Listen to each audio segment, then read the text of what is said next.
This is Sarfad Ali again with a video, and this time I am uploading this video on educational content after 1 week. So a long time I didn't get the time to make a video on such educational topics. The last video was on the society topic on materialism.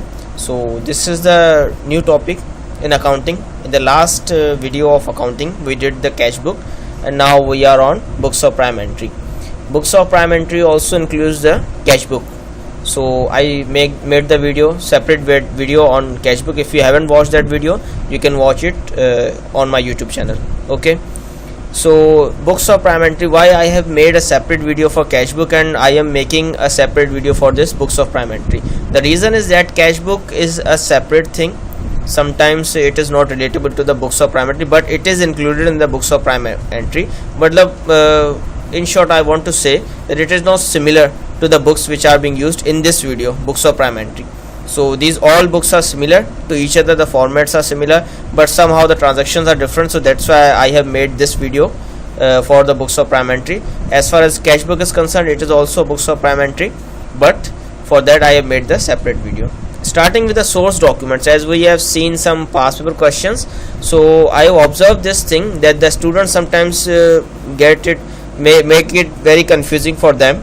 They are not able to get the source documents, what to write, and time and again we see questions on the source documents. So that's why I have started this video with the source documents. Starting with the source document, we have quotation. A business writes out an order or signs an order for goods or services it wishes to buy. It will make a quotation and send the quotation to the buyer, to the supplier of the goods, and the quotation where the supplier will tell me about the quantity and the price which he will charge for that quantity. So that is the quotation. Then we have invoice. Invoices, an invoice relates to a sales order or purchase order. We have two kinds of invoice. Invoice, in simple terms we can say it is a bill. Okay, as far as invoice is concerned, it is a bill, and the bills can be of two types. It can be sales invoice, it can be purchase invoice. And as far as these things are concerned, whether it is a sales invoice or a purchase invoice, it depends on the scenario. Whether we are purchasing the goods, if we are purchasing the good, then we would require the purchase invoice, and if we are selling the goods, then we require the sales invoice. The third is credit note. A credit note is a document relating to return goods or refunds. When a customer has been overcharged, it can be regarded as a negative invoice. Credit note is sent by the business to the customer. It is sent by the business to the customer. I am repeating it again. The reason is that the customer wants to by the business to the customer, the business wants to say to the customer that this is the credit note, and it ensures I have not made a format for credit note, but if you want to refer to the format, I am telling you verbally. It has dates, particulars, and the amount. These three things are mentioned. In the particulars, we mention the quantity of the goods and the per unit price. For example, you send me 300 goods worth $300, but I received goods worth $250. So I would send the credit note so that the person who sent me the goods, who returned the goods, my customer, he should know that I received this amount of goods and I have this amount of goods, not more than this. Then if I am issuing this credit note as a supplier of the goods, then my customer would issue some sort of documentation. So the document which my customer would issue is a debit note, a document sent by the customer to the supplier. This document will confirm that I have sent these goods, this is the quantity and per unit price is this, and I have sent you these goods. So do you confirm that you have received this? So this documentation provides two-way communication between the businesses, and it provides written evidence that the both businesses have exchanged goods, have returned the goods. If there are any discrepancies, then the businesses would need to contact again, either in letter format or any other mode of communication can be used for that. So they have to clarify things. That's why these documents are made, so that in order to say something, for example, if I made some returns, so in order to refer back, I should have the credit note or the debit note, so that the customer, I can claim to the customer that this is the evidence you have returned the goods and I have received the goods. So this is the evidence, and you can see the evidence. Next we have remittance advice. This is an extra thing. A customer sends this with a payment.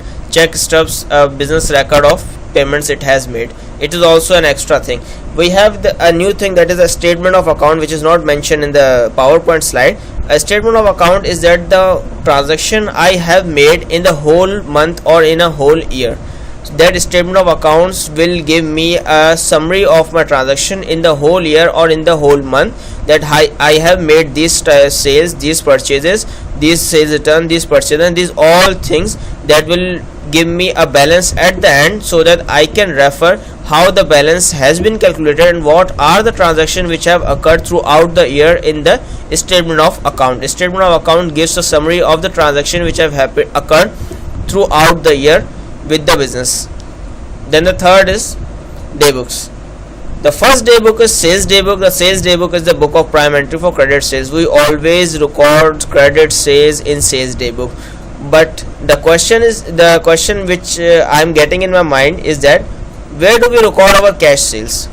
Obviously, if it is concerned about cash or bank, so we will record it in the cash book. So cash sales is being recorded in the cash book. Then the second is purchase daybook. The purchase daybook is a book of prime entry for credit purchases. As far as purchase daybook is concerned, we will only record the credit purchases, and as far as sales daybook is concerned, we will only record the credit sales. So where do we record the cash purchases? The cash purchases are recorded in the cash book because it is concerned about the cash. Then we have sales return daybook. The sales return daybook is the book of prime entry for goods returned by the customer. Our customer is returning some goods, so we will have a separate daybook, that is sales returns daybook. Purchase return daybook. The purchase return daybook is the book of prime entry for goods returned to supplier. If we are returning some sort of goods to our suppliers, so then we have to maintain the purchase returns daybook. We have cash book. The cash book is the book of prime entry for cash and bank receipts and payments. Then we have petty cash book. The petty cash book is a cash book for small payments. We make some sort of small payments, that is $150 for motor expenses, $50, $20. So these are all small payments for major businesses who are dealing in millions or in more huge amount of money. So they will not be concerned about that. They will record these small transaction in the petty cash book, and the petty cash book would be judgmental for every businesses, because for small payments would be different for every business. For some businesses, small payments would be 1,000, 15,000, 20,000, but for some businesses it can be $100, $50, $20, depends on the business. Then the last is the general journal. The journal keeps a record of unusual movement between accounts. It is used to record any double entry which do not arise from other books of prime entry. For them, general entries are made when errors are discovered and need to be corrected. General journal is made when we cannot find a proper or particular day book in the books of prime original entry. In the books of prime entry, if we are saying that I have sold a motor vehicle, can we record it in the sales daybook? No, because it is not concerned about sales, so we cannot record in that. Have we purchased the daybook? No, we are thinking to sell the motor vehicle, so we cannot record in purchase daybook. Have we returned it? No, sales return we cannot record in that. Purchase returns, we have not returned it to someone, so we cannot record in all four. As far as the fifth is concerned, cash book. Have we received any sort of cash from the other party? No, we haven't received any cash for the motor vehicle, so we cannot record it in cash book. As far as petty cash book is concerned, the motor vehicle will give me some huge amount of cost, so we cannot record it petty cash book because it is not petty. It is not for small amounts. Then we have the last books of prime entry, that is general journal. A transaction which cannot be incorporated in any books of prime entry will be recorded in the general journal. This is the last general journal where we would record our transaction if we cannot find an appropriate book for that transaction. Now coming down to a question. The question for day books. The transactions are mixed. Now we will pick according to the transaction. That is when first we are about to make the sales day books, then we will see the sales. J. Brown bought goods on credit from us. As far as J. Brown is concerned, he has bought some goods, so for him it would be purchases, for us it would be sales. So this is the format of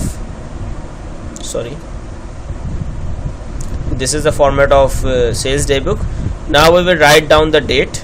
The date is we don't have a date, so we would ignore the date. But as far as date is concerned, the date should be there in the O-Levels examination. In this question, I have prepared this question, so I haven't included any date. Bought goods from J Brown. We have bought goods from sold goods to J Brown, not bought goods. He has bought goods, so the amount is 250. So this is the transaction. We have recorded the transaction. We have recorded the transaction. Now we have, do we have any other sales related entry transaction? We purchase goods. No, it is purchases. Yes, the third one, FTIC bought goods from us on credit 300. You can see that these all are credit sales. So FTIC 300, FTIC 300. Okay, this was all for the sales day book. Okay, now coming to the purchase day book, again we would have the similar things. We would now copy paste here, but this time it is not the sales day book, it is purchase day book. This is the reason that I am making a separate video on these all day books, because they are similar in the formats. So as far as the purchases is concerned, we will see the transactions. We purchase goods from credit from F Brown. We would write down F Brown in particulars. The amount is 200. Okay, 200. Now we would see, is there any other sales, any other purchase transaction? No, we don't have any purchase transaction. We have W Brown return goods to us, purchase returns and sales return. Again the format is same, that's why I am making a separate video on this books of prime entries. So this time we have purchase returns day book. I have changed the name because the format is similar. Okay, so again copy paste here. Now we will write down sales return. The format is similar for all of these books, sales return. Okay, now we will see the transactions. W Brown returned goods to us. It means he purchased the goods earlier and now he is returning the goods, so it would be considered as sales return, because we made the sales to W Brown and now he is returning the goods. So we will write down in particulars W Brown, here W Brown, and the amount is 150. The amount is 150. Okay, now we have V return goods to T Black. The amount is 240. V return goods, it means that it is purchase returns. T Black, the amount is 240.